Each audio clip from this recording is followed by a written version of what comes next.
నమస్కారం. శ్రీనిలయం కార్యక్రమానికి స్వాగతం.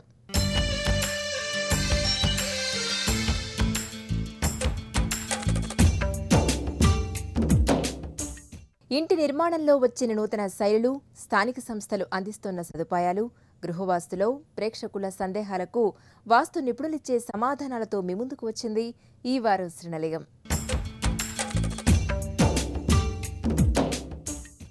హరిత భవనాలు ఈ మధ్యకాలంలో నిర్మాణ రంగంలో వినిపిస్తోన్న పదం. ఈ హరిత భవనాల ప్రాముఖ్యత గురించి ఆలస్యమైన స్థిరాస్తి సంస్థలు ఇప్పుడు గుర్తిస్తున్నాయి. హరిత భవనాలు అంటే స్థిరమైన అభివృద్ధికి చిరునామా. హరిత భవనాల నిర్మాణానికి ఆరంభంలో కాస్త ఖర్చు ఎక్కువైనప్పటికీ ఆ తర్వాత గృహ యజమానులు అధిక ప్రయోజనాలు పొందుతారు. అందుకే ఇంటి నిర్మాణాలు నిర్మించడానికి స్థిరాస్తి సంస్థలు ముందుకు వస్తున్నాయి. మరి ఈ హరిత భవనాలకు సంబంధించిన విషయాలు స్థిరాస్తిలో మీకోసం.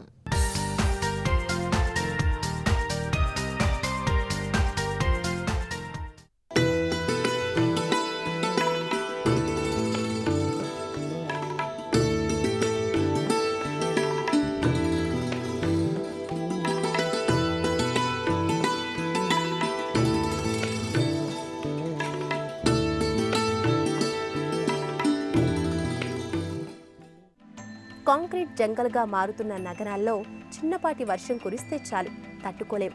గాలి పీల్చుకుందామంటే స్వచ్ఛమైన గాలి దొరకదు.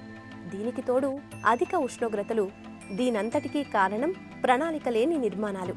అయితే వీటన్నింటినీ అడ్డువేయటానికి హరిత భవనాలు రాబోతున్నాయి. చైనా తరువాత అధిక జనాభా గల భారతదేశంలో ఇంధనం, ప్రకృతి సంపద వినియోగం ఎక్కువ అవటం సహజమే. అయితే భవిష్యత్తులో ఇదే కొనసాగితే ఇబ్బందులు తలెత్తే అవకాశాలున్నాయి. అందుకే ప్రతి ఒక్కరూ ప్రత్యామ్నాయ నిర్మాణ సామాగ్రి వినియోగంపై ప్రస్తుతం దృష్టి సారించాల్సిన సమయం ఆసన్నమైంది. హిస్టరీలో మనకి 3-4 ఫేజెస్ ఉన్నాయి: ancient, medieval and modern. So పాతకాలం కూడా మనం ఆర్కిటెక్చర్ చూసుకుంటే, ఆర్ బిల్డింగ్ కన్స్ట్రక్షన్ చూసుకుంటే, ఇప్పుడున్న ఆర్కిటెక్చర్ కాకుండా మిగతా ఆర్కిటెక్చర్ అంతా కూడా నేచర్తో అనుకూలంగా, నేచర్తో అనుబంధమై, నేచర్లో ఉన్న రిసోర్సెస్, గాలి, వెలుతురు, నీరు వాడుకుంటూ ప్రతి ఒక్క బిల్డింగ్ దాని ఫంక్షన్ని 100%గా వర్క్ అయ్యే విధంగా డిజైన్ చేసేవారు ఒకప్పుడు. లోకల్ మెటీరియల్ని యూజ్ చేసుకుంటూ, అంటే local earth material, terracotta or brick or stone or wood, ప్రతి ఒక్క మెటీరియల్ లోకల్లీ అవైలబుల్ మెటీరియల్ తోటి కట్టినప్పుడు building definitely it will be environmentally sustainable, economically sustainable. స్థిరాస్తి సంస్థలు సంప్రదాయ నిర్మాణం బదులు హరిత నిర్మాణాలపై ఆసక్తి చూపెడుతున్నారు. సాధారణంగా ఇల్లు కట్టడం బదులు పర్యావరణానికి అనుకూలమైన వస్తు సామాగ్రితో నిర్మించే కట్టడాలే హరిత భవనాలు. అంటే గాలి, నీరు, భూమి కలుషితం చేయకుండా దీర్ఘకాలంలో మన్నికగా నిలిచే వస్తువులతో భవిష్యత్తు నిర్వహణలో ఎలాంటి లోపాలు రాకుండా నిర్మించే భవనాలు. గాలి, నీరు, భూమి కలుషితం చేయకుండా నిర్మించే ఈ హరిత భవనాల నిర్మాణాల ప్రాముఖ్యత ఏంటో ఇప్పుడు నిపుణుల మాటల్లోనే తెలుసుకుందాం. గ్రీన్ బిల్డింగ్ అనేది మనం కట్టే ముందు మన బిల్డింగ్ యొక్క ఆబ్జెక్టివ్ ఏంటి, మనం ఈ బిల్డింగ్ ద్వారా ఏం సాధించాలనుకుంటున్నాం, ఈ బిల్డింగ్ ద్వారా మనకి ఏమైనా బెనిఫిట్స్ పొందాలంటే ఏదన్నా ఏం పద్ధతులు మనం అవలంబించవచ్చు అని చూసినప్పుడు, ఒక బిల్డింగ్ని మనం గ్రీన్ మెథడ్లో కన్స్ట్రక్ట్ చేస్తే మనకి ఎన్నో బెనిఫిట్స్ ఉంటాయి. ఒక బిల్డింగ్ని గ్రీన్ చేయడానికి 5 to 10% అడిషనల్ ఎక్స్పెండిచర్ జరుగుతుంది. అయితే in the long term the benefits that come from the green, అంటే ఒక బిల్డింగ్ 20 ఏళ్ళు వాడచ్చు, 30 ఏళ్ళు వాడచ్చు, ఒక 40 ఏళ్ళు వాడినప్పుడు ఈ కాలంలో మనకి ఎన్నో ఆ గ్రీన్ ఫీచర్స్ వల్ల మనకి ఎన్నో రిసోర్సెస్ యొక్క అవసరాలు, నీటి అవసరం కావచ్చు, ఎనర్జీ అవసరం కావచ్చు, ఆర్ ఎయిర్ కండిషనింగ్ అవసరం కావచ్చు, ఇవన్నీ ఒక 10 to 15% లోవర్ అవడం వల్ల మనము గ్రీన్ కోసం ఖర్చు చేసిన 10% ఏవైతే అడిషనల్ ఎక్స్పెండిచర్ ఉందో అది మనకు ఆల్మోస్ట్ ఒక 5-6 ఇయర్స్లో తిరిగి రావడమే కాకుండా రిమైనింగ్ 30 years of లైఫ్లో we will not only get back our investment but also will get lot of benefits out of that. మీకు ఒక ఎగ్జాంపుల్ ఇవ్వాలంటే, బెంగళూరు సిటీలో కట్టిన ఎన్నో రెసిడెన్సెస్ ఉన్నాయి. ఆ రెసిడెన్సెస్ అన్నీ కూడా రెయిన్ వాటర్ హార్వెస్టింగ్ అనే పద్ధతి అవలంబిస్తున్నారు. అవి గ్రీన్ రేటింగ్లో అదొక భాగం.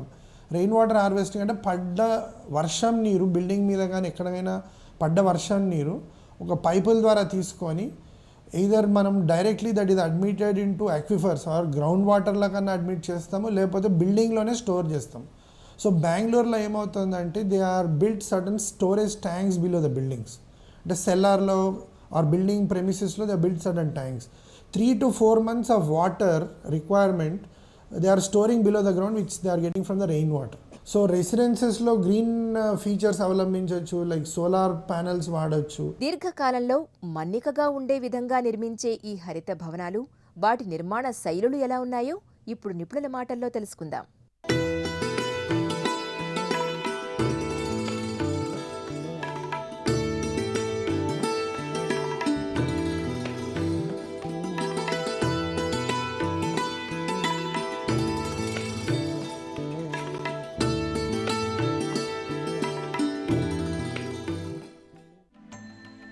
భారత పరిశ్రమల సమాఖ్య, భారత హరిత భవనాల సమాఖ్యలకు చెందిన విభాగాలు హరిత భవనాల నిర్మాణాల్ని, కట్టడం వల్ల కలిగే ప్రయోజనాల్ని ఎప్పటికప్పుడు పర్యవేక్షిస్తుంది. సుస్థిరమైన నిర్మాణం, ఆకట్టుకునే రూపకల్పన, స్థలం ఎంపిక, చక్కని ప్రణాళిక, మంచినీటి ఆదా, ఇంధన సామర్థ్యం పెంపుదల, నిర్మాణ సామాగ్రి వనరులు, ఇంటి అంతర పనుల్లో నాణ్యత, నూతన ఆవిష్కరణలు అభివృద్ధి, ఇలాంటి అంశాల్ని నిర్వహణలో పక్కాగా ఉన్నాయా లేదా అనే వాటిని పరిశీలిస్తారు. భారత హరిత భవనాల సమాఖ్య నివాసం లేదా వాణిజ్య సముదాయాలకు హరిత భవన సర్టిఫికేట్ జారీ చేస్తుంది. పర్యావరణ అనుకూలమైన ప్రాజెక్టులో నివసించడం వల్ల కొనుగోలుదారుల జీవన ప్రణాళికలు పెరుగుతాయి. పైగా మంచి ఆహ్లాదకరమైన వాతావరణంలో ఉన్న తృప్తి ఉంటుంది. నిర్మాణ సంస్థలు భారత హరిత భవనాల సమాఖ్యకు దరఖాస్తు చేసుకున్నాక ఆయా నిర్మాణానికి వచ్చే పాయింట్లు ఆధారంగా ప్రీ సర్టిఫికేట్ రేటింగు కేటాయిస్తారా లేదా అన్నది తెలుస్తుంది. హరిత నిర్మాణాలు ఉన్న ప్రాంతం, బడ్జెట్, సంస్థకు గల పేరు ప్రఖ్యాతలు, పర్యావరణాన్ని పరిరక్షించడానికి సంస్థలు ఎంతవరకు గట్టిగా నిలబడుతుంది వంటి కీలక అంశాలు ఇందులో కీలకమని నిపుణులు చెబుతున్నారు. గవర్నమెంట్ ఆఫ్ ఇండియా రిలీజ్ చేసిన స్టాండర్డ్స్ పేరు గ్రిహా, green rating for integrated habitat assessment అని. All buildings in the country are rated by this method of estimating the greenness. Different rating systems ఉన్నాయి వరల్డ్లో. America has its own rating system. In India also there are 2 to 3 rating systems. గ్రిహా యొక్క beauty ఏంటంటే buildings that do not have air condition, అంటే air condition లేని బిల్డింగ్స్ని కూడా గ్రిహా ద్వారా analyse చేసి వాటికి గ్రీన్ రేటింగ్ ఇవ్వబడుతుంది. మన ముందున్న రిసోర్సెస్ ఏమేమి ఉన్నాయంటే ఆర్ వాటర్ యొక్క పరిమితమైన రిసోర్సెస్ ఏవైతే ఉన్నాయో వాటిని మనము సద్వినియోగము in the best way possible చేసుకోగలిగినప్పుడు it's a green characteristics. Means if you are able to save, recycle and reuse. So మనం బిల్డింగ్ కట్టినప్పుడు అదే వాతావరణంలో మనకి చెట్లతో కలిసిన వాతావరణం మనకు వస్తుంది. అయితే ఒక బిల్డింగ్ మనం కట్టినప్పుడు మనకి పాజిటివ్, నెగిటివ్ ఇన్ఫ్లుయెన్సెస్ మనకి దొరుకుతాయి ఒక ప్రదేశంలో. పాజిటివ్ ఏంటంటే మనకి lot of moment of air is there. గాలి వెళ్తూ బిల్డింగ్ని అక్కడిక్కడ చెట్ల మధ్యలో తాకి ఇట్లా గుండ్రంగా తిరిగి వెళ్తుంటుంది అనమాట. అండ్ మనకి సూర్యరశ్మి వస్తుంది, వెలుతురు వస్తుంది. సో మనం డిజైన్ చేసే బిల్డింగ్స్కి వాటి రూఫ్ కావచ్చు, వాటి ఫిట్టింగ్స్ కావచ్చు, వాటి వాల్స్ కావచ్చు, ఈ వాతావరణాన్ని బిల్డింగ్లోకి రానిచ్చే మాదిరిగా ఉంటాయి.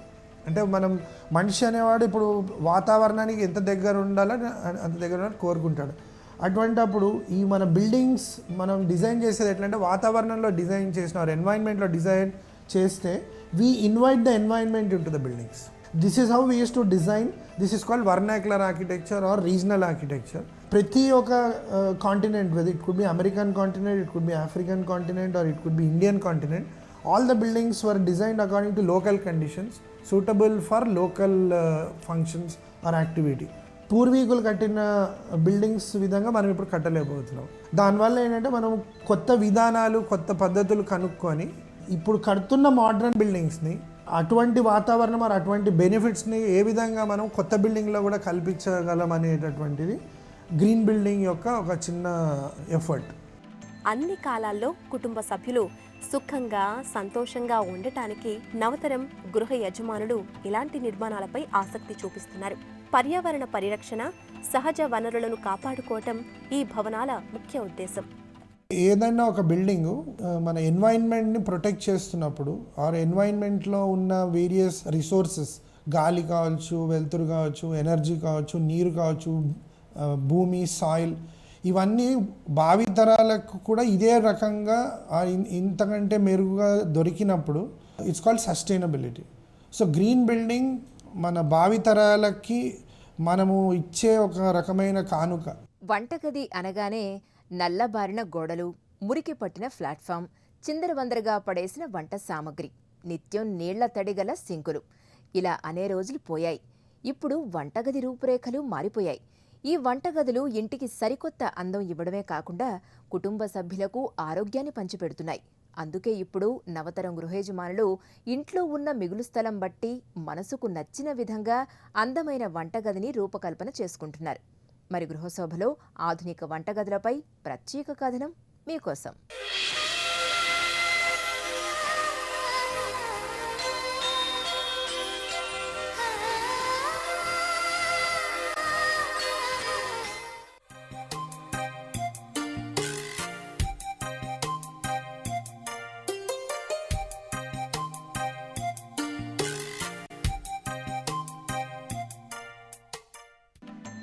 కొన్ని ఇళ్లలో కార్పెంటర్లు మాడ్యులర్ కిచెన్లు తయారు చేయడాన్ని చూడొచ్చు. దీనివల్ల తాత్కాలికంగా తక్కువ ధరతో పని పూర్తయినా దీర్ఘకాలంలో నిర్వహణ సమస్యలు తలెత్తే ఆస్కారం ఉండొచ్చు. ప్రస్తుతం పలు విదేశీ సంస్థలు మార్కెట్లో ప్రవేశించడంతో రూపకల్పన శైలి మారుతోంది. ఈ ఆధునిక వంటగదుల ప్రత్యేకతలు, వీటిని రూపకల్పన చేసుకునే ముందు ఎలాంటి జాగ్రత్తలు తీసుకోవాలో ఇప్పుడు నిపుణుల మాటల్లో తెలుసుకుందాం.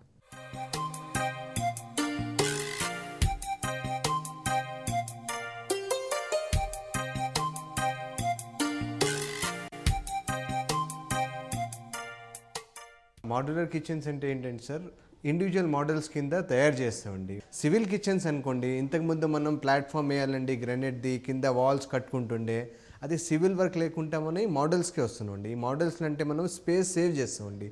వాల్స్ ఏం అవసరం లేదు, మనకు డైరెక్ట్ ఎంటీ రూమ్లో మనం ఇన్స్టాల్ చేసుకోవచ్చు. ఇది మనం ఇల్లు మొత్తం పూర్తిగా అయినప్పుడు కూడా మనం ప్లాన్ చేయొచ్చు. అంటే ఈ స్పేస్కి మనం కిచెన్కి ఏమేమి కావాలి, మనకు ఈ స్పేస్లో మనం ఎంత నీట్గా మనం ఆర్గనైజ్ చేసి పెట్టుకోవచ్చు. హైజీనిక్ కిచెన్స్ ఎలా ఉంటుందండి. యాక్సెసరీస్ అంటే మనం నీట్గా వాడితే స్పేస్ మనం చాలా కలిసి వస్తుందండి. మనకు స్టోరేజ్ కన్వీనియంట్ ఉంటుందండి మనకు. నెక్స్ట్ ఏంటంటే మనం కార్నర్స్ మెయిన్ అండి. ఎక్కువ వైడ్ కార్నర్స్ ఉంటే మనం రీచ్ అవ్వడానికి కష్టం అండి. ఇప్పుడు మనం మాడ్యులర్లో చాలా మంచి కార్నర్స్ అవైలబుల్ ఉండే మార్కెట్లో, కన్వీనియంట్గా మనం స్టోరేజ్ కింద మనం వాడుకోవచ్చు అండి. అలాంటి ఈచ్ మోడల్ ఇండివిజువల్ డ్రాలో మనం ఆర్గనైజర్స్ లాగా పెట్టుకోవచ్చు. ఫస్ట్ ఏంటంటే మనకు స్పూన్స్ కానీ చిన్న చిన్న నైఫ్స్ గురించి ఎలా ఉండాలి, మనం కుకింగ్ చేస్తున్నప్పుడు అది ఇమీడియట్ అవసరం అండి. మనకు నైఫ్ కావాలంటే ఇమీడియట్ ఓపెన్ చేసి కిచెన్ మనం నైఫ్ వాడుకోవచ్చు. సెకండ్ మనం నెక్స్ట్ సెగ్రిగేషన్ అండి. కుకింగ్ చేస్తున్నప్పుడు ఎలాంటి అవసరం మనకు ఉంటే యూటెన్సిల్స్ కానీ మనకు అది మనం దగ్గర ఎట్లా ప్లాన్ చేయాలన్నా ఆ కింద మనం ఆర్గనైజ్ చేసుకోవచ్చు. ఇదే అంటే మోడల్స్ కింద మనం చేసేదానికి మాడ్యులర్ కిచెన్ అంటారు. ఇది బేసిక్గా ఏంటంటే మనం ప్లైవుడ్ బేస్గా వెళ్తే మనకు ఇండియన్ కిచెన్ కండిషన్కి బాగా సెట్ అవుతుందండి. ఇండియన్ కిచెన్స్లో వాటర్ ఉంటుందండి, మనం నీట్గా క్లీన్ చేసుకుంటాం, కడుక్కుంటాం కిచెన్. అలాంటివి ఉన్నప్పుడు మంచి మెటల్తో వెళ్ళడం, మంచి హార్డ్వేర్ వాడడం అది బాగుంటుందండి కిచెన్స్లో. వంటగది డిజైన్ల గురించి ముందుగా కుటుంబ సభ్యులతో చర్చించి వారి ఆలోచనలు తెలుసుకుని దాని ప్రకారం కొలతలు, డిజైన్లను సిద్ధం చేస్తున్నాయి. విదేశీ సాంకేతిక పరిజ్ఞానం గల యంత్రాల సాయంతో ఫ్యాక్టరీల్లోనే తయారు చేసి వాటిని తెచ్చి వంటగదుల్లో బిగుస్తున్నారు. ఇలా చేసినవి చూడచక్కగా కనిపిస్తూ ఆధునిక గృహ యజమానుల్ని ఇట్టే ఆకర్షిస్తున్నాయి. ఈ మాడ్యులర్ కిచెన్లు సాధారణంగా 5 రకాల నమూనాలు కలిగి ఉంటాయి. ఇంట్లో ఉన్న స్థలాన్ని బట్టి రూపకల్పన చేసుకోవచ్చు. వీటికి చక్కటి ఆదరణతో పాటు ఇంటి అందం రెట్టింపవుతుంది. కాకపోతే ఇవి కావాలంటే వంటగది కాస్త పెద్దగా ఉండాలి.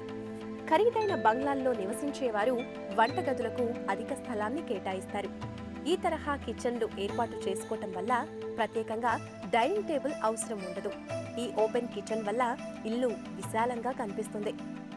మనం ఫస్ట్ ముందు డిజైన్ బట్టి ఈ స్పేస్ ఉందండి, నాకు ఒక 6 ఇంచెస్ ఉందండి, ఈ 6 ఇంచెస్ ఎంత నీట్గా యూజ్ చేయాలన్నా అది ఉంటుందండి.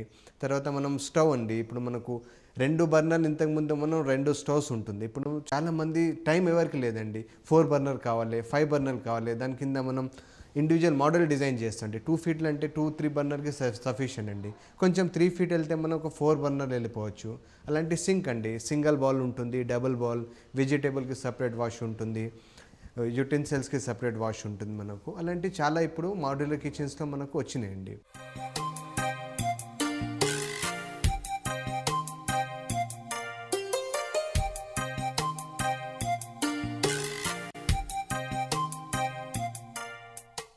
అందంగా కొలువు తీరిన ఈ నమూనా వంటగదులు, వాటి శైలులు ఎలా ఉన్నాయో ఇప్పుడు నిపుణుల మాటల్లో తెలుసుకుందాం. మనం ఇప్పుడు ప్రీమియం కిచెన్స్లో ఉన్నామండి. సో ప్రీమియం కిచెన్స్ అంటే ఫినిషింగ్స్ మోడల్స్ ఎట్లా ఉన్నది ఇప్పుడు మనం చూద్దామండి. బేసిక్గా మనం ఇక్కడ ఇచ్చిన మోడల్స్లో వచ్చేసి ఇది పాలీగ్లాసీ ఫినిషింగ్ అండి. స్మూత్ గ్లాసీ ఫినిష్ ఉంటుంది. మెయింటెనెన్స్ వైజ్ కూడా క్లీనింగ్కి అన్నిటికీ ఈజీ ఉంటుంది. ద సేమ్ టైం ప్లస్ ఇది కన్సీల్డ్ డిజైనర్ హ్యాండిల్స్ మనం ఇక్కడ ప్రొవైడ్ చేసాము. ద సేమ్ టైం మనకి ప్రీమియం మోడల్స్లో కిచెన్స్ వచ్చేసి మోడల్స్ కూడా మనం అన్ని బాక్సెస్ అట్లా ఫిల్ చేయకుండా సో ఎక్కడ స్టైలిష్గా మనం కొన్ని ప్లేసెస్ ఇట్లా లెడ్జ్ కైండ్ ఆఫ్ థింగ్స్ ఇస్తే ఏమన్నా బుక్స్ అట్లా కుకింగ్ సంబంధించి స్టోర్ చేసుకోవడానికి నీట్గా ఉంటుంది. లుక్ వైజ్ కూడా చాలా బాగుంటుంది. సో దీని లోపల ఉన్న యాక్సెసరీస్ మనం చూద్దాము. సో మనకి నియరెస్ట్ స్టవ్కి దగ్గరలో ఎలాంటి యాక్సెసరీస్ మనం ప్రిఫర్ చేస్తే బాగుంటుంది.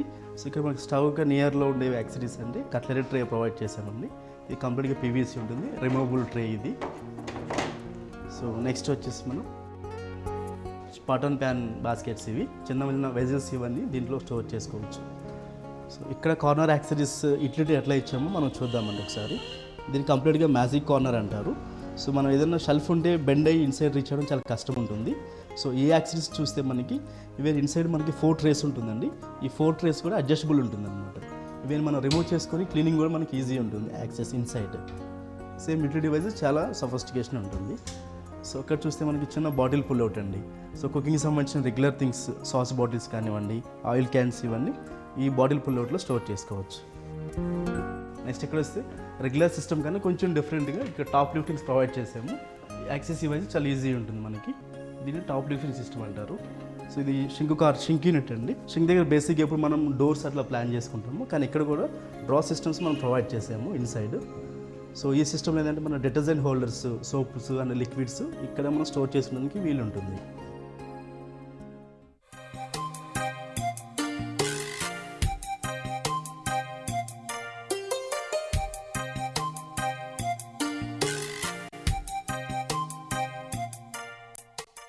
ఇంటికి మరింత శోభను ఇస్తున్న ఈ ఆధునిక వంటగదుల నిర్మాణానికి ఎంత ఖర్చవుతుందో ఇప్పుడు నిపుణుల మాటల్లో తెలుసుకుందాం. మాడ్యులర్ కిచెన్స్ అంటే చాలామంది అనుకుంటారు అరే ఎక్కువ అవ్వచ్చు, అలా లేదండి. మాడ్యులర్ కిచెన్స్ కూడా మనం అరౌండ్ 1 lakh, 1.5 lakhs నుంచి కూడా మనం ప్లాన్ చేయొచ్చు. మినిమం కిచెన్ అంటే సార్ అరౌండ్ 1 lakh, 1.5 lakh నుంచి మాడ్యులర్ చేసుకోవచ్చు. మాడ్యులర్ అంటే సార్ కింద ప్రతి మోడల్స్కి ఆర్గనైజ్ చేయాలండి. అది మనం బేసిక్ యాక్సెసరీస్ వెళ్ళొచ్చు, మన బడ్జెట్స్ మంచిగా ఉంటే ప్రీమియం యాక్సెసరీస్ వెళ్ళొచ్చు. మనం స్పేస్ ఉందండి, ఆ స్పేస్కి ఎంత మంచిగా యూటిలైజ్ చేసుకోవచ్చు ఆ మాడ్యులర్ కిచెన్స్లో మనం చూస్తామండి.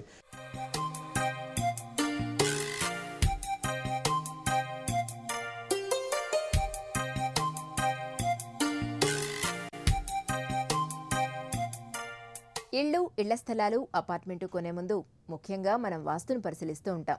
ఈరోజు గృహవాస్తులో ప్రేక్షకులు అడిగిన సందేహాలకు వాస్తు నిపుణులిచ్చే సమాధానాలు తెలుసుకుందాం.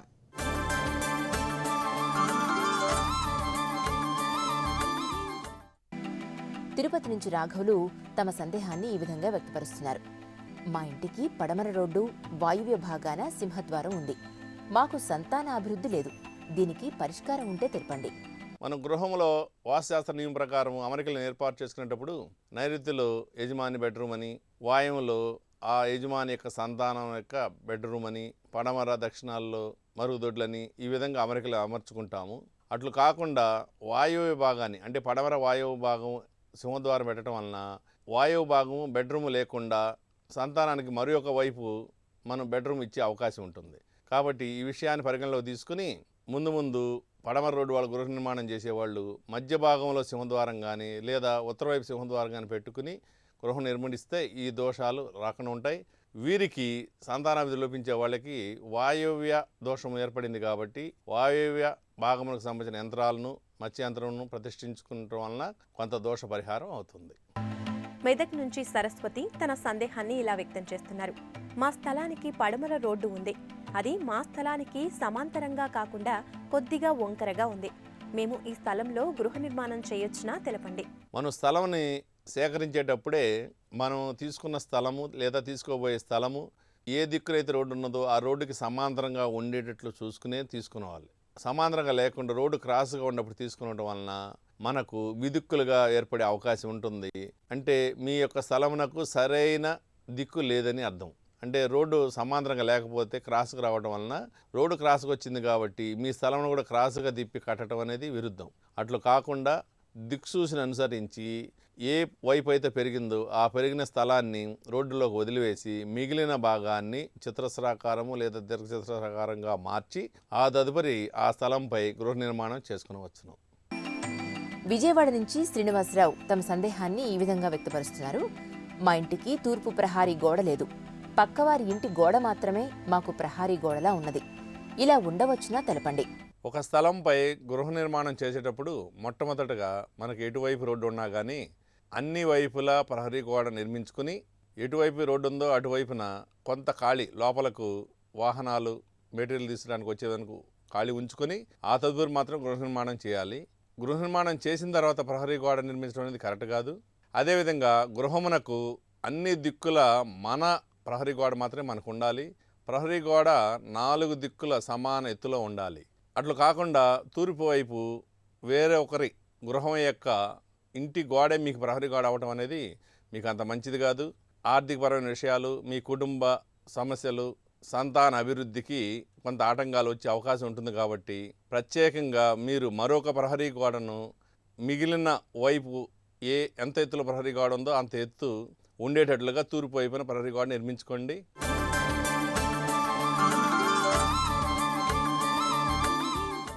ఇది నేటి శ్రీనిలయం. ఈ కార్యక్రమానికి సంబంధించిన అభిప్రాయాలు, సందేహాలు మాకు తెలియచేయండి. మా చిరునామా శ్రీనిలయం, ఈటీవీ, రామోజీ ఫిల్మ్ సిటీ, హైదరాబాద్ 501512.